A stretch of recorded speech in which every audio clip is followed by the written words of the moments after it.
Alhamdulillah Ustaz. Weh,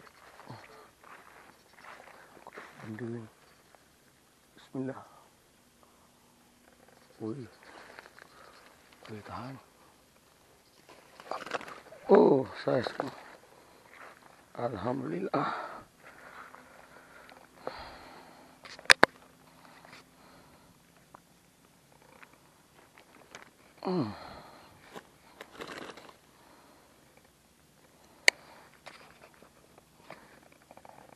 Haruan curutron. Nak kata curut sangat tak lah. Dalam 3-4 gram juga lah. Macam biasa, aku kalau main haruan pakai SP, telan habis guys. So hari ni berjaya juga lah. Aku menghanyirkan reel Ryobi Aquila. Reel Ryobi Aquila tali daripada ESP 20 pound. Lepas tu rod, ini aku pakai rod lama. Rod pertama yang aku beli BC One Piece. Aku pun tak pasti apa nama dia ni. 8-17 pound. Rod ni One Piece. Lama aku tak pakai. So ini aku pairkan dengan Ryobi Aquila dan hanyir. Mantap. Ni hasilnya.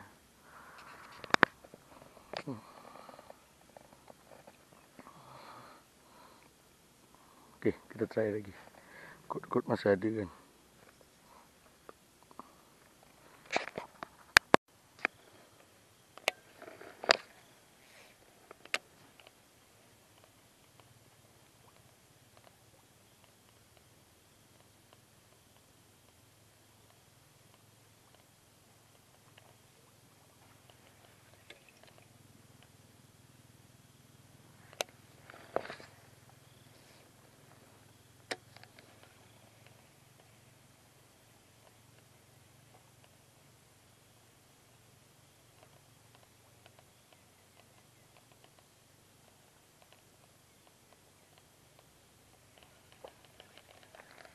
Tak lekat kan.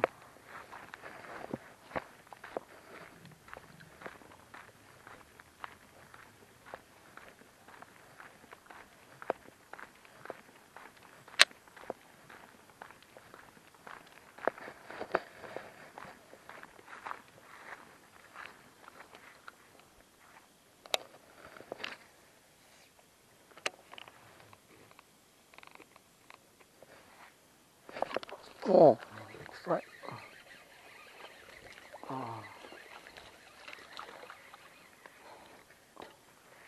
Strike yang kedua.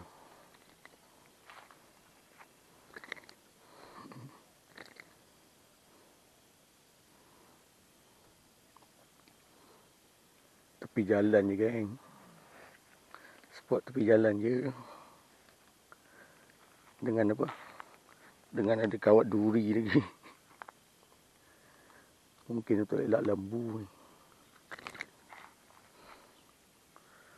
Tapi tu lah saiznya curutron lah yang ni. Saiz curutron.